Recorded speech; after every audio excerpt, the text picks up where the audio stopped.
Hello students, last lecture में हम United Nations के सब टॉपिक जनरल असेंबली के बारे में बात कर रहे थे। हमने महासभा के कार्य तक देखा था। महासभा के दो प्रकार के कार्य होते हैं, ऐच्छिक व दूसरा अनिवार्य। ऐच्छिक कार्य के अंतर्गत शांति की स्थापना, अंतर्राष्ट्रीय शांति के खतरे को दूर करना व सुरक्षा तथा निरस्त्रीकरण के लिए समस्त देशों में सहयोग स्थापना की चेष्टा करना है। ये सब कार्य ऐच्छिक श्रेणी में इसलिए रखे गए हैं कि चार्टर के मंतव्य के अनुसार ये सब सुरक्षा परिषद में पेश हों। इन सब विषयों के संबंध में महासभा तभी अपना मत निश्चित कर सकती है जब सुरक्षा परिषद उसे परामर्श के लिए अनुरोध करे, तभी महासभा उसके बारे में अपना मत देगी। इसीलिए इनको ऐच्छिक कार्य कहा गया है। अनिवार्य कार्य, महासभा के अनिवार्य कार्य जैसे कि संयुक्त राष्ट्र संघ का बजट पास करना, सुरक्षा परिषद तथा अन्य संस्थाओं व संगठन की रिपोर्ट पर विचार करना, न्यास परिषद पर निरीक्षण रखना, अंतर्राष्ट्रीय सहयोग के उद्देश्यों से आर्थिक, सामाजिक, सांस्कृतिक, शिक्षा तथा स्वास्थ्य के संबंध में अध्ययन व जांच पड़ताल करवाना तथा तद विषयक सिफारिशें करना, और प्रत्येक व्यक्ति को बिना जाति, लिंग, भाषा व धर्म के मानवाधिकार और मौलिक स्वतंत्रता का उपयोग करने में सहायता देना। इस प्रकार चार्टर द्वारा महासभा को इतने व्यापक अधिकार प्राप्त हैं कि कोई भी अंतर्राष्ट्रीय महत्व का मसला उसके सामने पेश हो सकता है। केवल राष्ट्रों के पूर्णतः घरेलू मामले उसके क्षेत्र से बाहर हैं। घरेलू मामलों में वो इंटरफेयर नहीं करेंगे। यदि संसार के किसी भी देश में ऐसी सरकार कायम हो जो अंतर्राष्ट्रीय शांति के लिए खतरा हो, तो उसके पड़ोसी राष्ट्र या अन्य कोई राष्ट्र संसार में शांति कायम करने की दृष्टि से महासभा में तत्संबंधी प्रश्न उठा सकते हैं और उसके संबंध में आलोचना भी की जा सकती है। इस प्रकार की समालोचना का एकमात्र उद्देश्य विश्व शांति में उस राष्ट्र के बाधक होने की समस्या पर विचार करना है। यानी अगर कोई राष्ट्र, उसमें ऐसी सरकार है जो विश्व शांति के लिए खतरा है, तो वे उस बारे में उसके पड़ोसी राष्ट्र या अन्य कोई राष्ट्र है, वो महासभा में उसके बारे में प्रश्न उठा सकते हैं, वे उस पर विचार कर सकते हैं। अब महासभा की समितियां देख लेते हैं। महासभा की 6 मुख्य समितियां होती हैं, जो है निरस्त्रीकरण समिति, निरस्त्रीकरण व अंतर्राष्ट्रीय सुरक्षा समिति, करण व अंतर्राष्ट्रीय सुरक्षा समिति, आर्थिक व वित्त समिति, सामाजिक, मानवीय व सांस्कृतिक समिति, सामाजिक, मानवीय व सांस्कृतिक समिति, और अगला है चौथा, विशेष राजनीतिक व औपनिवेशिक स्वाधीनता समिति। कौन सी है? विशेष राजनीतिक तथा औपनिवेशिक स्वाधीनता समिति। 5th है प्रशासनिक व बजट समिति, और 6th है कानूनी समिति। ये 6 समितियां होती हैं महासभा की। इनके माध्यम से महासभा अपना कार्यों का संचालन करती है। महासभा के अधिवेशन के बारे में बात कर लेते हैं। महासभा की नियमित बैठक एवरी ईयर, हर साल सितंबर के दूसरे मंगलवार से लेकर क्रिसमस दिवस तक, यानी मिड दिसंबर तक या एंड दिसंबर तक चलती है। इसके विशेष अधिवेशन भी होते हैं, जैसे 1974 में अंतर्राष्ट्रीय विकास संबंधी मुद्दों पर 2 विशेष अधिवेशन हुए, या 1978, 1982, 1988 में निरस्त्रीकरण के बारे में 3 अधिवेशन हुए थे। साधारण वार्षिक अधिवेशन के अतिरिक्त यदि महासभा के सदस्य बहुमत से अधिवेशन की मांग करें या सुरक्षा परिषद चाहे, तो संयुक्त राष्ट्र संघ के महासचिव 15 दिन के अंदर महासभा की बैठक बुला सकते हैं। विशेष अवस्था में सुरक्षा परिषद के 9 सदस्यों के अनुरोध पर 24 घंटे की सूचना पर विशेष अधिवेशन बुलाया जा सकता है। ऐसा अवसर स्वेज नहर के राष्ट्रीयकरण के बाद मिस्र पर फ्रांस और ब्रिटेन के आक्रमण के बाद उपस्थित हुआ था। यानी स्वेज नहर था, उसका निर्माण ब्रिटेन ने किया था, लेकिन मिस्र ने जब आज़ाद हो गए थे कंट्रीज़, तो मिस्र ने उसका राष्ट्रीयकरण की मांग की कि वही स्वेज नहर पर हमारा अधिकार है। तो फ्रांस और ब्रिटेन ने उन पर आक्रमण कर दिया। तो इस टाइम है वो विशेष अधिवेशन बुलाया गया था। बाद में रशिया ने अमेरिका को बोला था कि हम अगर ये आक्रमण नहीं हटाते हैं तो इंटरफेयर हम भी करेंगे, इसलिए अमेरिका पर उन्होंने प्रेशर बनाया। तो अमेरिका ने इन राष्ट्रों को कह दिया था कि आप एक बार पीछे हट जाओ। तो ऐसा विशेष अधिवेशन था, वो बुलाया गया था इस टाइम। एग्जाम्पल है ये कि स्वेज नहर के राष्ट्रीयकरण के बाद जब फ्रांस और ब्रिटेन ने आक्रमण कर दिया तो 24 घंटे की सूचना पर विशेष अधिवेशन बुलाया था। तो कब होता है? सुरक्षा परिषद के 9 सदस्यों के अनुरोध पर। ठीक है, ये हमने महासभा के बारे में बात कर ली। अब देखते हैं कि महासभा की प्रतिष्ठा में वृद्धि के कारण। डॉक्टर नगेंद्र सिंह के अनुसार 1949 से सुरक्षा परिषद की तुलना में महासभा का महत्व बढ़ा है। महत्व में वृद्धि बढ़ा है। सुरक्षा परिषद की अपेक्षा वर्तमान में महासभा की शक्तियों में निरंतर वृद्धि हो रही है। इसके निम्न कारण हैं। महासभा में सभी देशों को प्रतिनिधित्व मिला हुआ है, जिससे लोकतंत्र के इस युग में यह विश्व लोकमत का प्रतीक बन गई है। जनमत की शक्ति के कारण इसके द्वारा लिए गए निर्णयों की उपेक्षा करना किसी भी राष्ट्र के लिए संभव नहीं होता। यानी हर कंट्री का यहाँ पर रिप्रेजेंटेशन है, इसलिए आज विश्व में सबसे प्रमुख व्यवस्था लोकतंत्र को माना जाता है, सबसे सफल व्यवस्था लोकतंत्र को माना जाता है। तो लोकतंत्र का प्रतीक है कि हर कंट्री को यहाँ रिप्रेजेंटेशन मिला हुआ है और एक कंट्री का एक वोट है। राज्यों के आपसी विवादों को दूर करने के लिए महासभा द्वारा जो प्रस्ताव पारित किए गए उनका असाधारण महत्व है, जिससे इसकी शक्तियों व प्रभाव में वृद्धि हो गई है।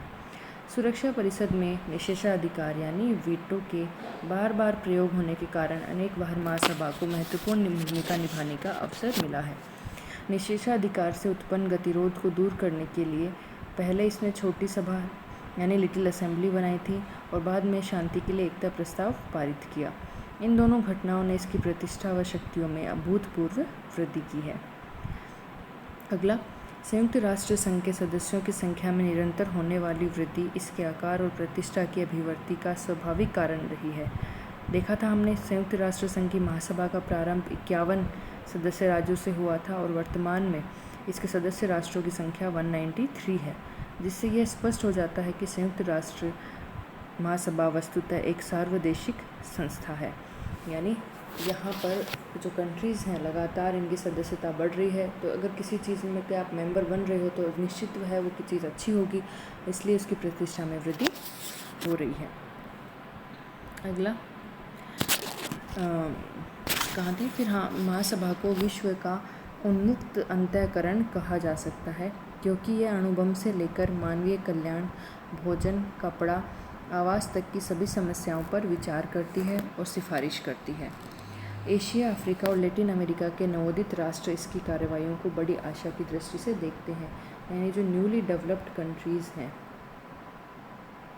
वो भी इसकी तरफ बड़ी आशा से देखते हैं, जो डेवलपिंग है, न्यूली डेवलपिंग कंट्रीज़ जो न्यूली क्रिएट हुई थी आज़ादी के बाद। तो अगला है, आपातकालीन सेना की नियुक्ति के कारण महासभा की शक्ति और प्रतिष्ठा में वृद्धि हुई है। सुरक्षा परिषद के साथ ही महासभा को भी अंतर्राष्ट्रीय शांति और सुरक्षा के प्रश्नों पर विचार करने का अधिकार है। इस अधिकार का समुचित प्रयोग कर महासभा ने अपनी प्रतिष्ठा में वृद्धि की है। महासभा का अन्वेषणात्मक और निरीक्षणात्मक अधिकार भी इसे संघ के अन्य अंगों की अपेक्षा विशेष स्थिति प्रदान करता है। यानी महासभा के जो इतनी बड़ी मेंबरशिप, सारी कंट्रीज़ के मेंबर हैं, शांति और सुरक्षा के प्रश्नों पर ये विचार कर सकती है। जो न्यूली डेवलपिंग कंट्रीज़ हैं उनके लिए भोजन, कपड़ा, आवास तक की समस्याओं पर विचार करती है। अणुबम तक की समस्याओं पर, इतनी बड़ी समस्याओं से लेकर छोटी छोटी समस्याओं तक पर विचार करती है। निरंतर इसकी संख्या में वृद्धि हो रही है। 51 कंट्रीज़ थे, आज 193 कंट्रीज़ हैं। लोकतंत्र का ये अच्छा रिप्रेजेंटेशन करती है। तो इसने जो प्रस्ताव पारित किए हैं किसके लिए? राज्यों के आपसी विवादों को दूर करने के लिए, तो वो भी इसकी भूमिका को महत्वपूर्ण बनाते हैं। तो इस प्रकार नगेंद्र सिंह के अनुसार महासभा की प्रतिष्ठा में वृद्धि हो रही है। तो ये था महासभा। इसका मूल्यांकन देख लेते हैं। महासभा को आधुनिक विश्व का उन्मुक्त अंतःकरण कहा जाता है। उन्मुक्त अंतःकरण कहा जाता है। स्लीचर के अनुसार महासभा की प्रतिष्ठा दिन प्रतिदिन बढ़ती जा रही है। गुडरिच के अनुसार महासभा एक सार्वजनिक सभा स्थल ही नहीं बल्कि इसने अपने आप को निर्णय लेने योग्य भी प्रमाणित कर दिया है। विश्व शांति और सुरक्षा स्थापित करने में भी इसने महत्वपूर्ण योग दिया है। स्टार्क के अनुसार यह बात उल्लेखनीय है कि महासभा ने अंतर्राष्ट्रीय शांति और सुरक्षा संबंधी प्रश्नों के समाधान में प्रमुख रूप से भाग लिया है। इसने संयुक्त राष्ट्र संघ के समक्ष लाए गए कुछ प्रमुख प्रश्नों पर विचार करके पैलेस्टाइन, यूनान, स्पेन और कोरिया के संबंध में कार्रवाई की है। यद्यपि महासभा के निर्णयों का सरकारों के लिए कोई कानूनी बंधन नहीं है, यानी महासभा के निर्णय हैं वो सरकारें माने, कोई ज़रूरी नहीं है, बाध्यकारी नहीं है, तथापि वे विश्व लोकमत के वजन साथ ही साथ विश्व समुदाय के नैतिक अधिकार से संपन्न होते हैं। संयुक्त राष्ट्र का पूरे वर्ष का कार्य मुख्यतः महासभा के निर्णय से उद्भूत होता है, अर्थात महासभा द्वारा स्वीकृत प्रस्तावों में अभिव्यक्त बहुसंख्यक सदस्यों की इच्छा। यह कार्य इस प्रकार किया जाता है। महासभा द्वारा विशिष्ट विषयों जैसे निरस्त्रीकरण, शांति स्थापना व मानवाधिकारों पर गठित समितियों व अन्य निकायों द्वारा, महासभा द्वारा निमंत्रित अंतर्राष्ट्रीय सम्मेलन में और संयुक्त राष्ट्र सचिवालय द्वारा महासचिव व उनका स्टाफ जिसमें अंतर्राष्ट्रीय सिविल अधिकारी होते हैं। तो इन सब चीज़ों से ये रिफ्लेक्ट होता है कि महासभा में इतने इम्पोर्टेंट कार्य किए जाते हैं। संक्षेप में महासभा के महत्व, प्रभाव और शक्ति में विस्तार हुआ है। तो पहले हमने सुरक्षा परिषद के बारे में देख लिया था। अब यहाँ आपकी महासभा ख़त्म होती है। अब हम इसका अगला अंग है सचिवालय, उसके बारे में बात कर लेते हैं, जिसका सचिवालय यानी सेक्रेटरीट। सचिवालय संयुक्त राष्ट्र संघ के 6 प्रमुख अंगों में से एक है। इसका कार्य क्या है? अंतर्राष्ट्रीय लोक सेवा। अंतर्राष्ट्रीय लोक सेवा ही इसकी अंतर्राष्ट्रीय विशेषता है। संयुक्त राष्ट्र के अन्य प्रमुख अंग अपने अपने कार्यकाल के अनुसार सदैव बदलते रहते हैं, पर सचिवालय के साथ यह बात नहीं है। इसमें स्थायी सेवाओं के व्यक्ति काम करते हैं, यानी स्थायी है ये। फलतः ये एक स्थायी संस्था है जिसका काम निरंतर चलता रहता है। इसकी महत्ता के विषय में मैक्सवेल कोहन ने ठीक ही कहा है, संयुक्त राष्ट्र संघ के अन्य अंगों की अपेक्षा कहीं अधिक महत्व वाला अंग सचिवालय है, जो महासभा व सुरक्षा परिषद के नियतकालिक अधिवेशनों को वास्तविक, स्थायी व शाश्वत रूप प्रदान करता है। अंतर्राष्ट्रीय व्यवस्था में वह केंद्र बिंदु है। इसके अभाव में संपूर्ण संयुक्त राष्ट्र सूचना व सहयोग के केंद्रों से वंचित हो जाएगा। ठीक है, अब इसका संगठन देख लेते हैं। सचिवालय संयुक्त राष्ट्र संघ का प्रशासनिक अंग है, यानी जो कार्य प्रैक्टिकल में होते हैं, जिस चीज़ पर कोई विचार करना, सूचना देना, ये सारे कार्य सचिवालय करता है। तो एक प्रशासनिक अंग है। सचिवालय में महासचिव तथा अन्य कर्मचारी होते हैं। महासचिव की नियुक्ति 5 वर्षों के लिए यूनाइटेड नेशन सिक्योरिटी काउंसिल यानी सुरक्षा परिषद की सिफारिश पर महासभा द्वारा होती है। सिफारिश करती है सुरक्षा परिषद और नियुक्त कौन करता है? महासभा। कितने वर्षों के लिए?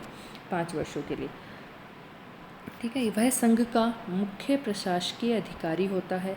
महासभा द्वारा बनाए गए विनियमों के अनुसार महासचिव सचिवालय के कर्मचारियों की नियुक्ति करता है। आर्थिक व सामाजिक परिषद, न्याय परिषद, न्यास परिषद व आवश्यकता अनुसार संयुक्त राष्ट्र संघ के अन्य अंगों के लिए आवश्यक कर्मचारी नियुक्त होते हैं। वे सभी सचिवालय का ही भाग होते हैं।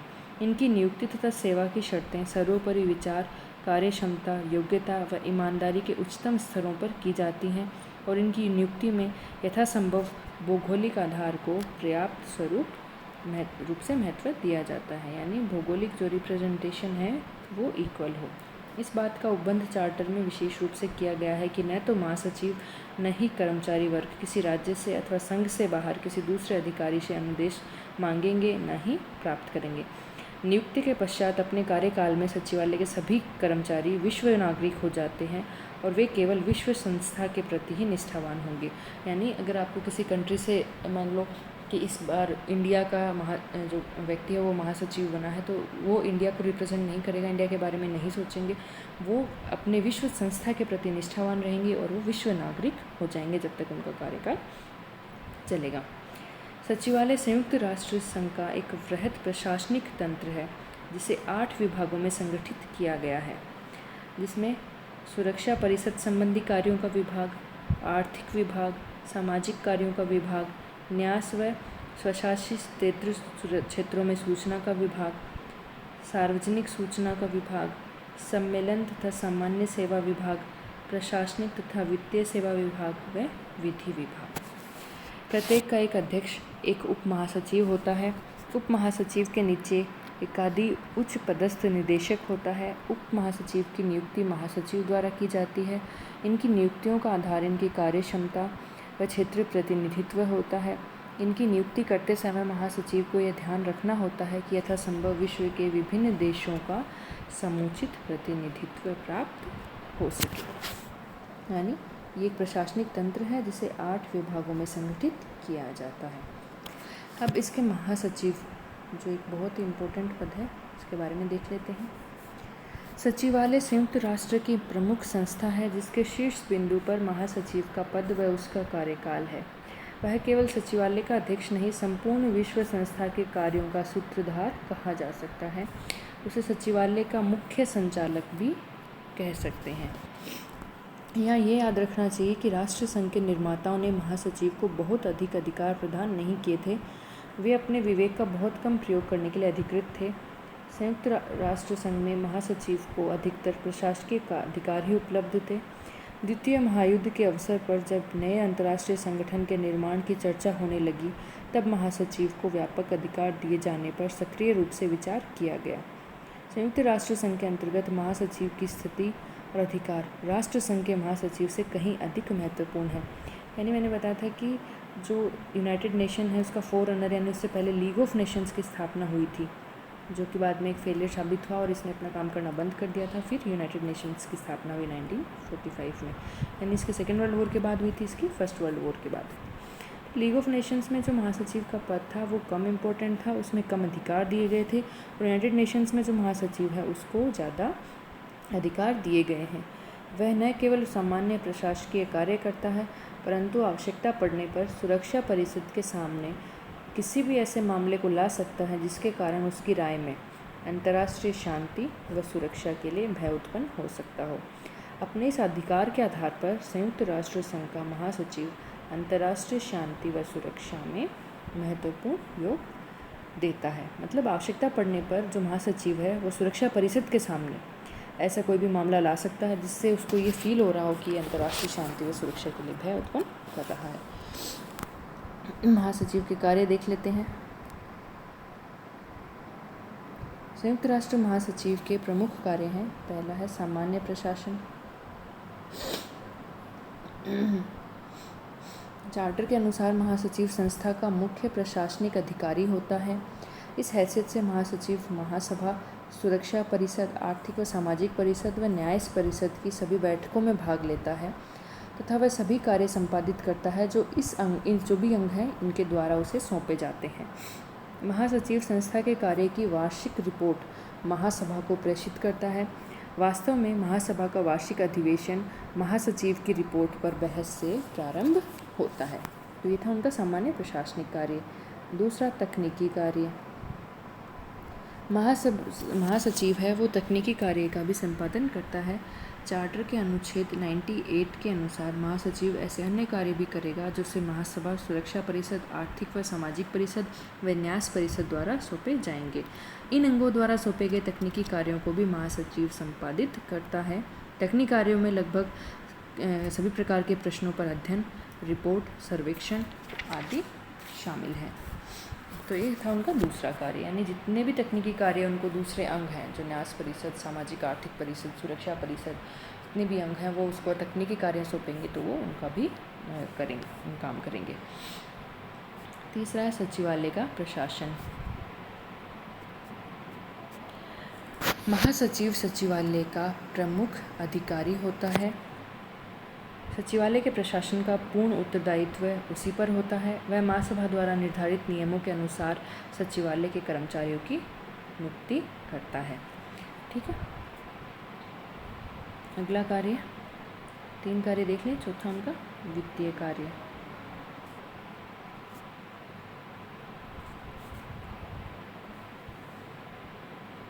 वित्तीय कार्य महासचिव के कार्यों के अंतर्गत उनके कुछ वित्तीय उत्तरदायित्व भी हैं।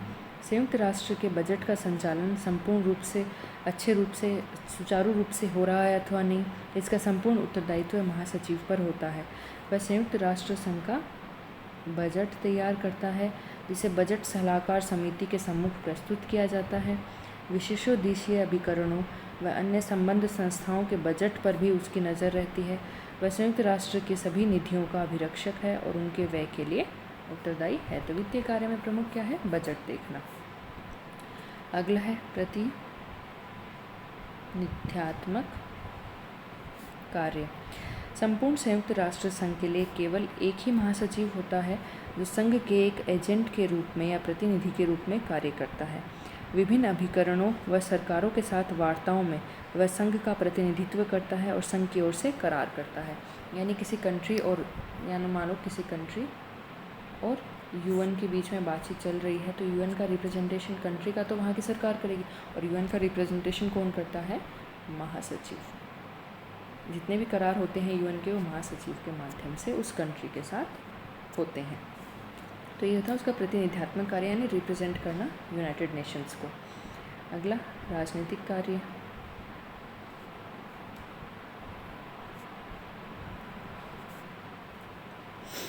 संयुक्त राष्ट्र का महासचिव कुछ राजनीतिक कार्य भी करता है। चार्टर के 99वें अनुच्छेद में कहा गया है कि महासचिव किसी ऐसे मामले की ओर सुरक्षा परिषद का ध्यान दिला सकता है जिससे उसके विचार में अंतर्राष्ट्रीय शांति व सुरक्षा के बने रहने में संकट उत्पन्न हो रहा हो।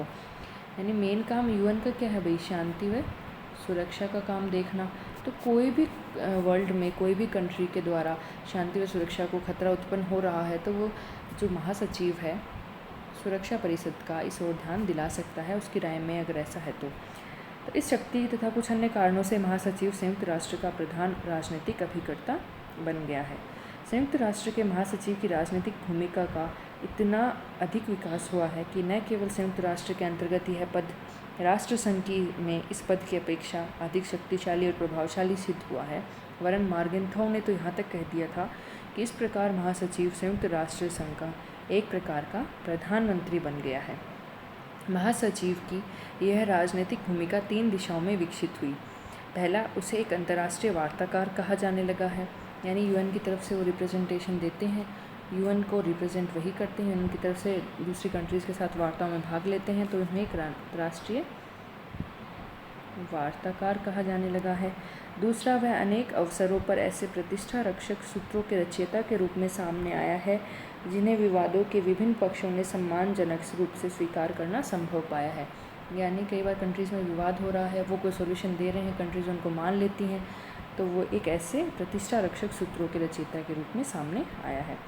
तीसरा, उसे विश्व की आत्मा की आवाज़ का संरक्षक कहा गया है। तो विश्व की आत्मा की आवाज़ का संरक्षक मतलब यूनाइटेड नेशंस का सबसे इम्पोर्टेंट पद उनके पास है। यूनाइटेड नेशंस का काम क्या है? जो वर्ल्ड है उसमें शांति बनाए रखना, जो ये वर्ल्ड पॉलिटिक्स है यहाँ, तो इसलिए उनको उसका संरक्षक कहा गया है। ठीक है, अब महासचिव की भूमिका। महासचिव का पद अत्यंत महत्वपूर्ण है। उसे केवल प्रशासनिक कार्यों का निर्वहन ही नहीं करना पड़ता, बल्कि राजनीतिक उत्तरदायित्वों को पूरा करना पड़ता है। उसका कार्य उतना ही विशाल है जितना वह उसे बना सकता है। उसकी भूमिका उतनी ही व्यापक है जितने कि उसे वैधानिक अधिकार प्राप्त हैं, जितनी उसमें योग्यता और क्षमता है। यदि प्रशासनिक कार्यों में उसकी भूमिका एक आरंभक जैसी है, तो राजनीतिक कार्यों में उसकी भूमिका एक वार्ताकार, एक मध्यस्थ और मतज्ञ निर्माता के समान है। महासभा के अंतिम सत्र में महासचिव द्वारा प्रस्तुत की जाने वाली रिपोर्टों का बहुत अधिक महत्व होता है, जिसमें उसका व्यक्तित्व झलकता है। इसी रिपोर्ट के माध्यम से अंतर्राष्ट्रीय समस्याओं पर उसके दृष्टिकोण व्यक्त होते हैं। यानी अंतर्राष्ट्रीय जितनी भी समस्याएं हैं वो इन रिपोर्टों के माध्यम से उनका दृष्टिकोण पता चलता है। अंतर्राष्ट्रीय राजनीतिक स्थिति व घटना चक्रों पर प्रकाश डाला जाता है और अंतर्राष्ट्रीय तनाव को कम करने के लिए सुझाव दिए जाते हैं। लियोनार्ड के शब्दों में, महासचिव की वार्षिक रिपोर्ट अमेरिकन राष्ट्रपति के संदेशों के समान प्रभावशाली है। महासभा में प्रस्तुत किए जाने वाले प्रस्तावों को तैयार करने में महासचिव की भूमिका अत्यंत महत्वपूर्ण होती है। ठीक है, तो ये था सचिवालय के बारे में। अगले जो अंग बच गए हैं वो हम अगली बार देखेंगे।